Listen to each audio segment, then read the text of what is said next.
मछली तुरंत पिनोकियो के पास पहुंची और रस्सी काटकर उसकी गधे वाली रस्सी खा ली। इसके बाद पिनोकियो वापस से अपने कठपुतली रूप में आ गया। इसके बाद पिनोकियो जैसे तैसे तैरते हुए समुद्र से निकलने की कोशिश करने लगा। तभी एक बड़ी सी शार्क उसके पीछे आ गई और लहरों की तेज चपेट के कारण पिनोकियो शार्क के मुंह में जा पहुंचा। शार्क के मुंह में काफी अंधेरा था। यह देखकर पिनोकियो घबरा गया। उसने आवाज लगाई, कोई है, मेरी मदद करो। तभी पिनोकियो को एक रोशनी दिखाई दी। उसने देखा कि टॉर्च लेकर उसके पापा जेपेटो खड़े थे। पिनोकियो काफी खुश हुआ। जेपेटो भी पिनोकियो को देखकर बहुत खुश हुआ।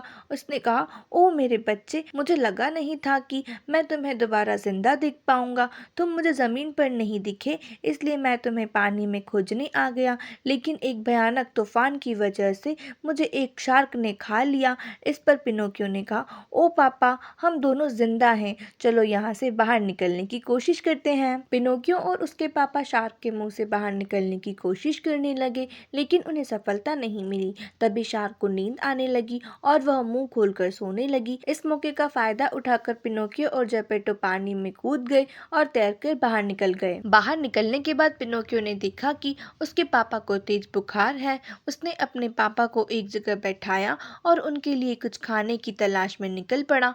तभी उसे एक दुकान दिखी। उसने दुकानदार से अपने पापा के लिए दूध मांगा। दुकानदार ने कहा, पैसे दो और दूध ले जाओ। पिनोकियो के पास पैसे नहीं थे। इस पर दुकानदार ने कहा, अगर तुम्हारे पास पैसे नहीं है तो तुम यहाँ सुबह से शाम काम करो और पापा के लिए दूध ले जाओ। पिनोकियो दुकानदार की शर्त मान गया और वहाँ काम करने लगा। कुछ दिन बाद पिनोकियो के पापा ठीक हो गए। फिर दोनों वहाँ से अपने घर की ओर निकल पड़े। अब पिनोकियो काफी बदल गया था और अपने पापा के काम में हाथ बटाने लगा। एक दिन उसे पता चला कि परी की तबीयत खराब है। उसने तुरंत कुछ पैसे परी को भेजे। यह देखकर परी काफी खुश हो गई और एक रात वह पिनोकियो के सपने में आई और उसे वरदान दिया। अगली सुबह जब पिनोकियो ने खुद को शीशे में देखा तो आश्चर्यचकित रह गया। उसने देखा कि उसका चेहरा पूरी तरह से बदल गया और वो अब कठपुतली से एक सुंदर लड़का बन गया।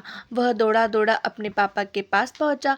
जेपेटो भी पिनोकियो को देखकर काफी खुश हुआ। पिनोकियो और जेपेटो दोनों खुशी खुशी रहने लगे। कहानी से सीख। इस कहानी से यह सीख मिलती है कि हमें हमेशा बड़ों का कहना मानना चाहिए। ऐसा ना करने से कई तरह की परेशानियों का सामना करना पड़ सकता है। आज की स्टोरी बस इतनी ही। अगर स्टोरी अच्छी लगे तो चैनल को सब्सक्राइब करें और वीडियो को लाइक करना भी मत भूलें। मिलते हैं अगली स्टोरी में। Thanks for watching.